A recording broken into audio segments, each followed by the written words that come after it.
the Bucor had a hard time answering the question about the person, Crisanto Palana Villamor Jr. And after a while, I got the name of, that's the name given to me by the Philippine National Police about the identity of the person who had died inside Bilibid. Anyway, the press con was conducted on Monday at 10:30 in the morning. I think you're aware of that, no? And it appears, and from the record of the hospital, that at 2 p.m., the person was dead already on the same day. He was rushed to the National Bilibid Hospital, yung hospital ng corrections, and they tried to revive him, but he was dead already. Okay. But nobody knew. Ito lang yung timeline, no? Because October 18 we found out that the gunman had surrendered, and October 19 the PNP through the Chief of Police of Las Piñas of Muntinlupa went to Bilibid to inquire about the identity about this person, Santo Villamor. And the answer of Bilibid was there's no person by that name inside Bilibid. And it appears that the name in the records of Bilibid is this, Jun Villamor Igloba. No? Kasi ito yung mga record niya. Ito yung case management record niya. And there's no name of Crisanto Villamor, but he is the person. One and the same person. No? Okay. He was sentenced for frustrated frustrated murder ba to? Sentensyado siya for attempted murder, and violation of gun ban. Kaya nakakulong siya. So, on inquiry, if you inquire with Bilibid with the name given of Crisanto Villamor Jr., there's no such person. But it appears it's one and the same person. Ito nga, no? Jun Villamor E. Garcia. And then, in the case where he was sentenced, his name is Jun Villamor Igloba. Igloba. So you have a person who is known by three names, who was the person of interest in the Percy Lapid killing, who died, and when his record was being verified, it was not immediately verified because the name inside the records of Bilibid was another name. Same family name, but it's a Jun Villamor. E. Garcia or E. Globa, depending on what record you look at.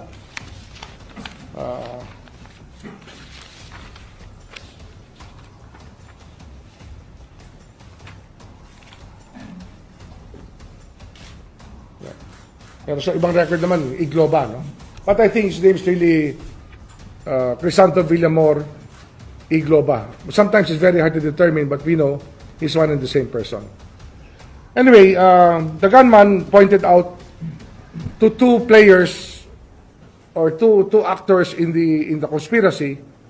One of them was this person, Villamor, and another person was pointed to who was in BJMP, in the facility of the police in Taguig, and he's now under custody. So that will clarify the question about middlemen, the role of middlemen here.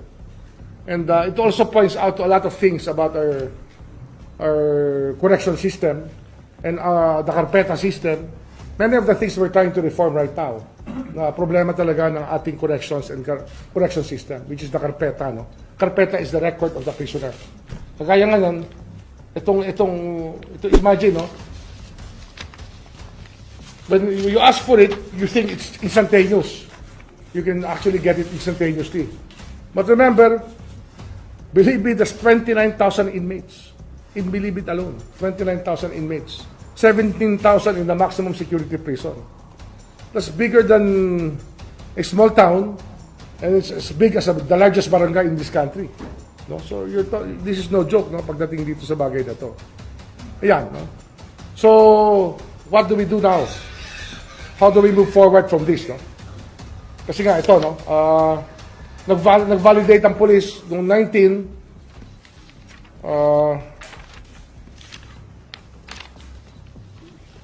sabi nga, nag-certify pa sila na walang pangalan na ganon sa record ng Bilibid. Kasi nga, dapat makita niyo, wala talagang pangalan na ganon sa loob ng Bilibid. Sinertify yan.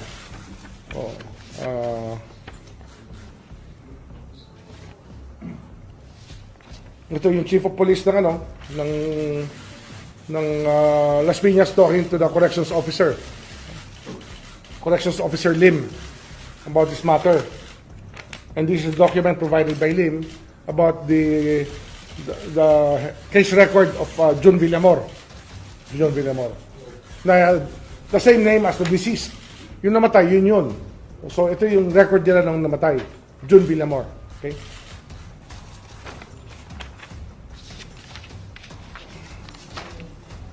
And then we also got another person of interest related to John Villamor, who is now in custody of the PNP. With I called up New Bilibid to turn over the person, and he was turned over to the PNP last night. And he's now on the PNP custodial center. Yung isang person of interest there, no, who may be a witness, who may know about the persons involved from inside Bilibid. No? This is upon request of the intelligence agents who are working on the case from the Philippine National Police. Also, I asked the National Bureau of Investigation to check and study the Percy Lapid case, to look at all possible motives for the attack, for the gruesome attack and the fatal attack on Percy Lapid, so that we may know of who may have motives against Percy Lapid. We have to open everything here. And in the meantime, I was in conference last night with the President. I informed him about the developments. We spoke about this case lengthily. Because I was in conference also at 5 o'clock in the afternoon, at 5:30, I think, or 5:45. I was in conference with the Secretary Abalos and the senior officers of the case. And I was given the briefing yesterday. Kahapon ko lang nalaman itong Bucor angle nito, that the person had died. No?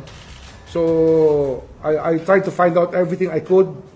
And we had a conference, prior to the press conference of Secretary Abalos. Actually, kami ang magkasama. No? Kami ang magkasama ni Secretary Abalos. And then with the police, we were briefed about the Percy Lapid case. And then I went to the President to tell him about this. And what was the reaction of the President? He asked me to preventively suspend Undersecretary, Director General Gerald Bantag of Bucor, so that there may be a fair, impartial investigation on the matter, so that all doubts will be put to rest that there are no sacred cows in this administration. And at the same time, that he asked me to appoint an OIC in New Bilibid from an order of the President. We'll be appointing Gregorio Catapang Jr. as OIC of Bucor. Gregorio Catapang Jr. was the chief of staff before of the Philippine military, the whole Philippine military. So the floor is open to questions now.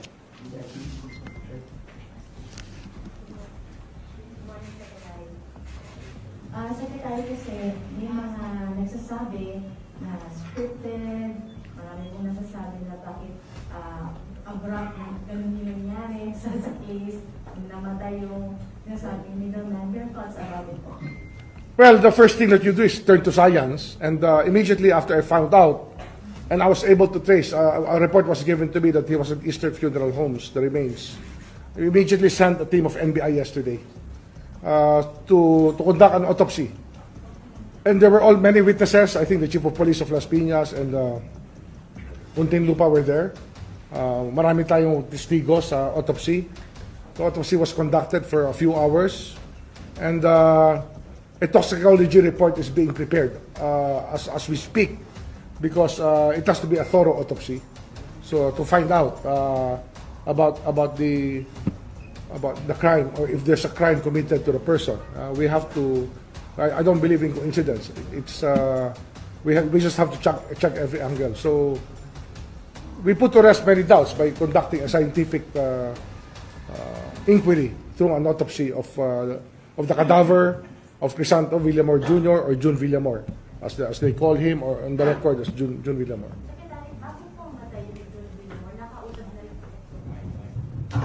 Secretary, i-clear ko lang po, no? Before po mamatay, itong June Villamor, nakausap po ba siya ng PNP or any authority po na may hawak itong case?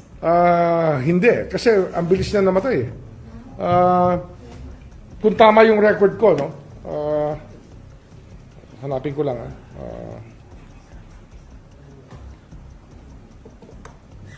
kung tama ang record ko, 2 o'clock pa lang, ano na siya, nandun na siya sa 2 o'clock ng October 18, right after the press con, no?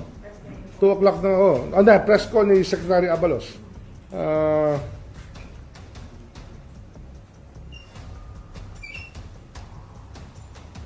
Hanapin ko lang,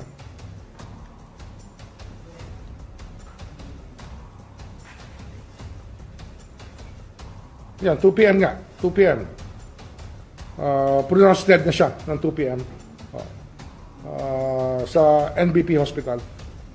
NBP Hospital. So, yun nga. That was Monday, no? October 18. So, dinala siya sa funeral home where his remains were until yesterday. An autopsy was conducted in the funeral home by the NBI.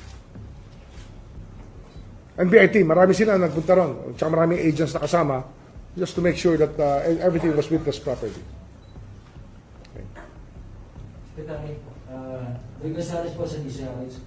Aware ba kayo dun sa bago doon nakapastang si Percy Lapid, meron siyang binatikos na official ng Bureau of Correction? Yes. Actually, I saw that a lot of people were sending me that a long time ago. Hindi naman sekreto yung video na yon, no? In fact, marami akong video na nakita na maraming binabanatan, iba-ibang binabanatan. Kaya nga, pinapatignan ko sa NBI yung all possible motives. Kasi hindi lang naman isa ang binanatan, maraming binanatan, no? So, it's just that we have to put matters to rest para naman lahat we be very thorough with our job. We want to find out sino-sino ba ang pwedeng magalit o mag-react sa mga sinabi sa pamamahayag. You know, that's the problem nga, kaya nga media security is so important. No? Kaya we were so happy that nakuha natin ang suspect. And the gunman is in custody. And nakakaano lang talaga, nakakagulit lang talaga. We have to look at all possible motives and all possible masterminds dito sa bagay na to.